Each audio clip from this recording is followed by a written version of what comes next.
looked at very practical examples from the cash transfer plus training models by 100 weeks to food banks so if you look at a spectrum, you're looking at a holistic approach that links aspirations for development, aspirations for greater agency, financial inclusion, as well as more transformative financial architecture questions. What needs to change at the global level, as indeed Nwaneli said from one campaign, and Winnie Byanyima, what needs to change in terms of state recurrent expenditure, such as in debt, and what the former Vice President of Nigeria, Osinbajo, talked about. Okay, when we're thinking about climate financing, what is the place of our natural capital, our natural assets, whether it's biodiversity, it's our mineral resources, and etc., and how do we leverage, right? And what sort of reforms need to happen globally so that we're able to leverage that kind of wealth? And what's the role of domestic philanthropy in terms of high net worth individuals, the middle class, and etc.? So the wealth of this particular conference is it's cross-class, it's cross-geographic, cross-thematic blend.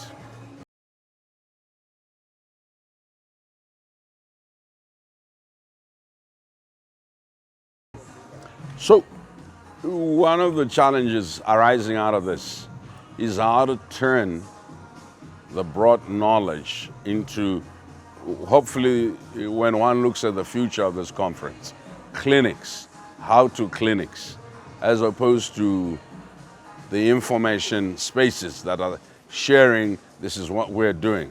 You actually say, how do you design? What is the process of design? How can I adapt this to what I'm doing? Will it be helpful? Yes, most of what was shared will be very helpful, whether you're looking at youth and philanthropy questions, or you're looking at how to finance feminist sustainable resourcing for women's rights and women's struggles, or you're looking at the link between public health, micro-infrastructure, wash, and education. So the wealth is such that the conversation in this conference was not about how to deal with these good old problems. It was also about how to create sustainable forms of shared wealth that can be leveraged for, I think, continuous development of our communities, of our peoples. It is the how-to question. This conference was particularly exciting because it didn't just bring the traditional actors in philanthropy.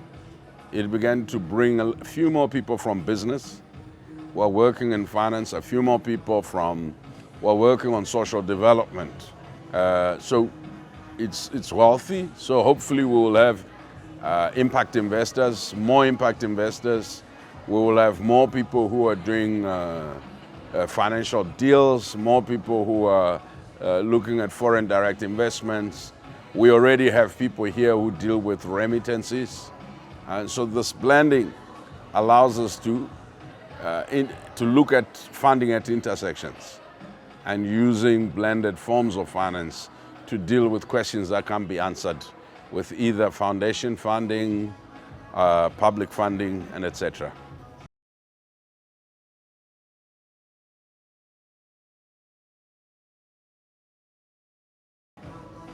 You know, speaking just amongst yourselves is cathartic.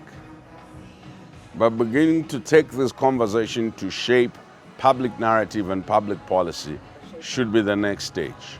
And building a collective of next generation philanthropic actors, thinkers, modelers, designers, who take us beyond where my generation is, would be the next tier, would be the next level for me. What essentially means, do you do this through short courses? Do you do this through winter schools and summer schools? Do you do this through other forms of teachings in communities?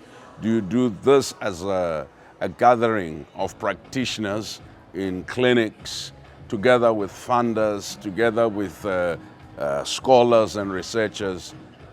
What is clear is that the growth of this conference to where it is now over 500 delegates, with such great diversity, with a significant number of the major donors in the room, a significant number of high net worth individuals, foundations represented, the 3 major African philanthropic networks in the room collaborating. It's a uniquely African created space. And so the next tier levels to ensure more government.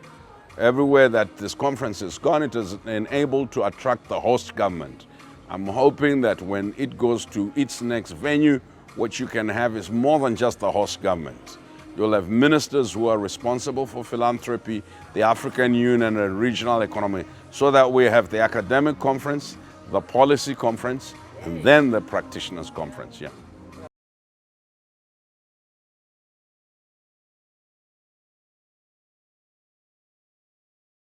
My message to that person is Africa and Africans find themselves in a unique, challenging but exciting point in history, where the expectation that any external form of finance will take us out of the morass we find ourselves or help us optimize the opportunities we have has proven fallen.